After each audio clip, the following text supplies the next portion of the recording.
Halo,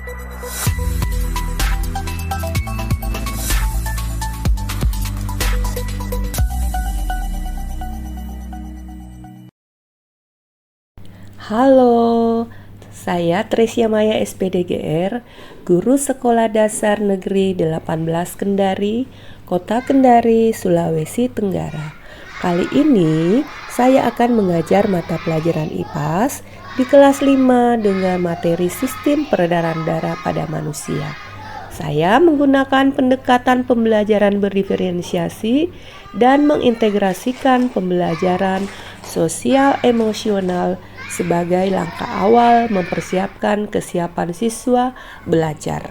Tujuannya agar pembelajaran sosial emosional ini dapat membantu peserta didik mengelola emosi, membangun hubungan yang sehat, dan membuat keputusan yang bertanggung jawab, serta dapat meningkatkan empati dan kesadaran sosial. Selain itu, ada kesepakatan atau aturan kelas yang disepakati bersama oleh peserta didik bersama saya di awal pembelajaran. Kesepakatan ini mencakup harapan, perilaku, dan tanggung jawab peserta didik dalam berinteraksi satu dengan yang lainnya. Adapun tujuan pembelajaran yang akan dicapai yaitu melalui pengamatan video, peserta didik mampu menjelaskan sistem peredaran darah manusia, termasuk komponen utama seperti jantung, pembuluh darah, dan darah. Dan melalui gambar, peserta didik mampu mengidentifikasi faktor-faktor yang dapat mempengaruhi kesehatan sistem peredaran darah seperti pola makan, olahraga, dan kebiasaan hidup, serta menggunakan pertanyaan pemantik sebagai strategi efektif dalam pembelajaran untuk mendorong peserta didik berpikir kritis. Pada kelompok diskusi berdiferensiasi sebagai salah satu strategi pembelajaran di mana siswa dikelompokkan berdasarkan kebutuhan belajar, minat, atau tingkat kemampuan peserta didik dengan tujuan memberikan pengalaman belajar yang lebih sesuai dan efektif untuk setiap individu.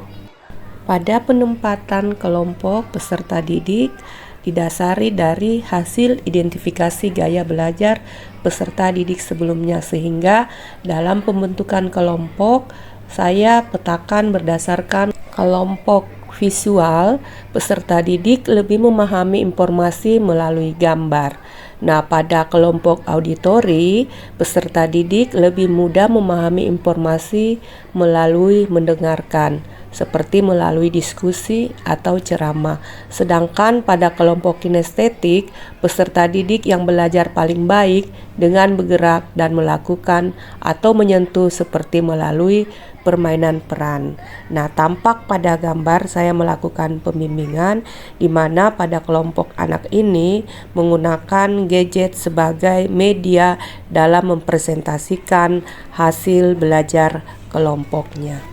Pada kelompok belajar kinestetik, peserta didik memanfaatkan gadget sebagai media presentasinya karena menganggap lebih baik, lebih mudah mereka pahami, lebih interaktif dan fleksibel serta efektif bagi mereka. Tampilan berikutnya terlihat peserta didik mempresentasikan hasil kerja kelompoknya dengan penuh rasa percaya diri dan bertanggung jawab dalam menyelesaikan tugasnya tepat waktu. Pada kegiatan presentasi ini juga, peserta didik yang lain dapat melakukan cross-check jawaban dari temannya. Langkah ini penting untuk memastikan bahwa data atau fakta yang disampaikan itu akurat dan dapat dipertanggungjawabkan di akhir presentasi. Di akhir presentasi, tak lupa saya memberikan motivasi dan apresiasi kepada peserta didik setelah mereka selesai melakukan presentasi.